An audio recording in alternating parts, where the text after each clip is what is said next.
نحمده ونصلي ونسلم على رسوله الكريم اما بعد اللهم صل على محمد وعلى آل محمد كما صليت على إبراهيم وعلى آل إبراهيم إنك حميد مجيد اللهم بارك على محمد وعلى آل محمد كما باركت على إبراهيم وعلى آل إبراهيم إنك حميد مجيد۔ مسلم ہے زمانے میں وفا صدیق اکبر کی، مسلم ہے زمانے میں وفا صدیق اکبر کی، نہیں بھولی ہے دنیا کو ادا صدیق اکبر کی۔ ہم ان کی مدح گوئی داخل سنت سمجھتے ہیں، ہم ان کی مدح گوئی داخل سنت سمجھتے ہیں۔ نبی تعریف کرتے تھے سدا صدیق اکبر کی، کلام اللہ میں ہے تذکرہ ان کے محامد کا، کلام اللہ میں ہے تذکرہ ان کے محامد کا، زمانے سے بیاں ہو شان کیا صدیق اکبر کی۔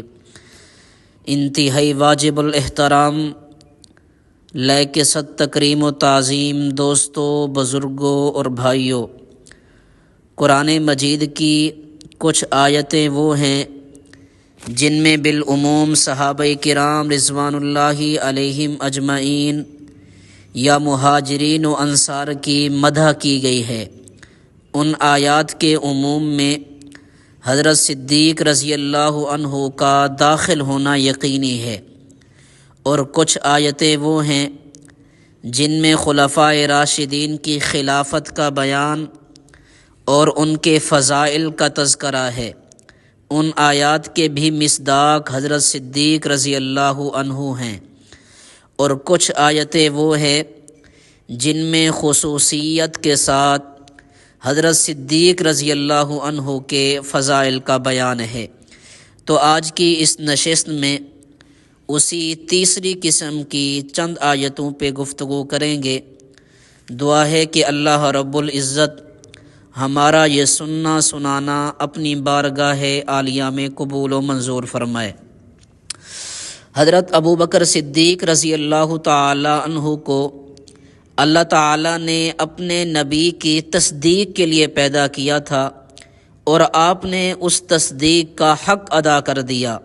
قرآن کریم تصدیق رسالت کی اس سعادت کو ان الفاظ میں پیش کرتا ہے، والذی جاء بالصدق وصدق به اولئک هم المتقون، اور جو آیا لے کر سچی بات اور سچ مانا جس نے اس کو، وہی لوگ ہیں تقوی والے۔ حضرت عبد القادر محدث دہلوی رحمۃ اللہ علیہ لکھتے ہیں، جو سچی بات لے کر آیا وہ نبی، اور جس نے سچ مانا وہ مومن ہے۔ جس نے سچ مانا اور حضور علیہ السلام کی تصدیق کی بقول حضرت عطا، اس میں سب حضور کے پیروکار آ گئے، کیونکہ آگے جو خبر ہے اولئک هم المتقون وہ جمع ہے، اور ان میں کامل ترین فرد حضرت ابوبکر رضی اللہ تعالی عنہ ہیں۔ اب مفسرین کی ایک جماعت یہ کہتی ہے کہ یہاں جاء بالصدق سے مراد حضور علیہ السلام ہیں، اور صدق بہ سے مراد حضرت ابو بکر ہیں۔ پھر 6 صدی کا مشہور شیعی مفسر ابو علی طبرسی وہ بھی مجمع البیان میں کہتا ہے کہ جاء بالصدق اس سے مراد نبی ہے، اور صدق بہ سے مراد ابو بکر صدیق ہے۔ پھر تفسیر کبیر میں ہے کہ جو شخص آیا سچائی کے ساتھ وہ حضور صلی اللہ علیہ وسلم ہیں، اور جس نے اس کی تصدیق کی وہ ابو بکر ہیں۔ اور یہ بات حضرت علی المرتضیٰ رضی اللہ عنہ سے مروی ہے، اور مفسرین زیادہ اسی طرف گئے ہیں۔ تو اب قرآن کریم میں حضرت ابو بکر صدیق رضی اللہ عنہ کے ایمان اور آپ کی تصدیق رسالت کی خبر موجود ہے۔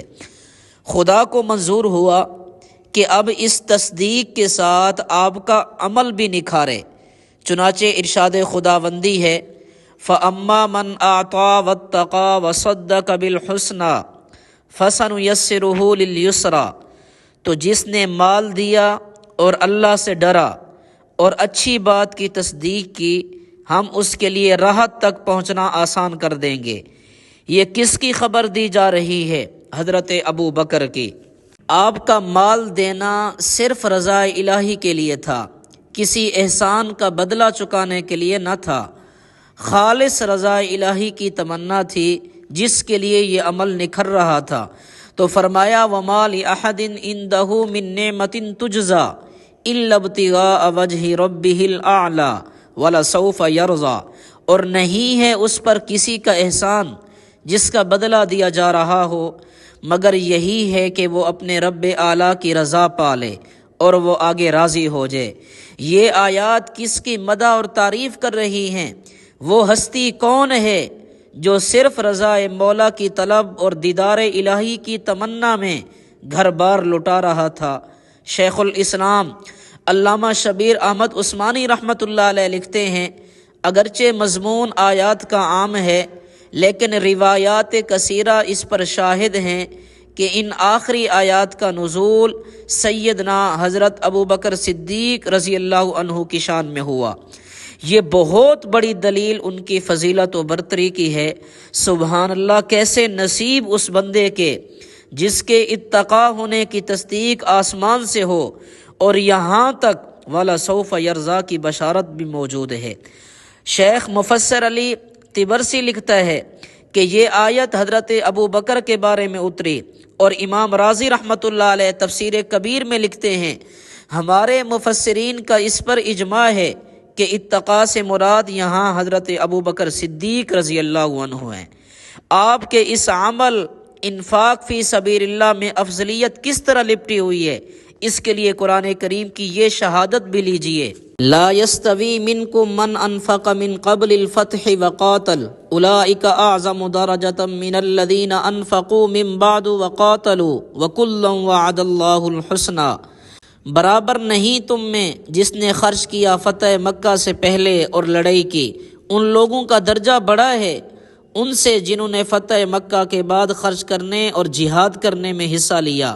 ویسے حسنہ خوبی کا وعدہ اللہ تعالیٰ کا ہر ایک صحابی سے ہے۔ حضرت ابو بکر رضی اللہ عنہ کا حضور صلی اللہ علیہ وسلم پر مال خرچ کرنا اور ان کے ساتھ اپنی جان لگا دینا تاریخی بدیہات میں سے ہے۔ امام راضی رحمۃ اللہ علیہ لکھتے ہیں کہ یہ آیت حضرت ابو بکر کے فضل میں اتری ہے کیونکہ آپ پہلے فرد ہیں جنہوں نے اللہ کی راہ میں حضور صلی اللہ علیہ وسلم پر مال خرچ کیا۔ وہ مال جو صحیح طریقے پر خرچ ہو، اللہ کی راہ میں لگ جائے، وہ نرا مال نہیں، فضل ہے، خدا جس پر کر دے۔ حضرت ابو بکر صدیق رضی اللہ عنہ کا مال اس شان کا تھا کہ قرآن کریم میں اسے فضل کہا گیا، وَلَا يَأْتَلِ أُولُو الْفَضْلِ مِنْكُمْ وَالسَّعَةِ، اور قسم نہ کھائیں تم میں سے فضل والے اور وسعت والے۔ حضرت عائشہ رضی اللہ عنہا پر طوفان اٹھانے والوں میں بعض مسلمان بھی نادانی سے شریک ہو گئے۔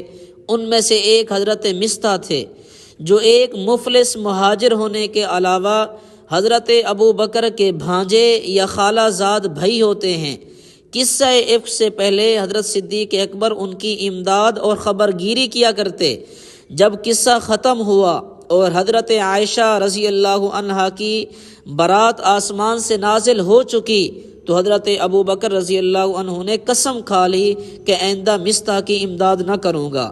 شیخ الاسلام علامہ شبیر احمد عثمانی لکھتے ہیں اس پر یہ آیت نازل ہوئی، یعنی تم میں سے جن کو اللہ تعالیٰ نے دین کی بزرگی اور دنیا کی وسعت دی ہے انہیں لائق نہیں کہ ایسی قسم کھائیں، ان کا ظرف بہت بڑا اور ان کے اخلاق بہت بلند ہونے چاہیے۔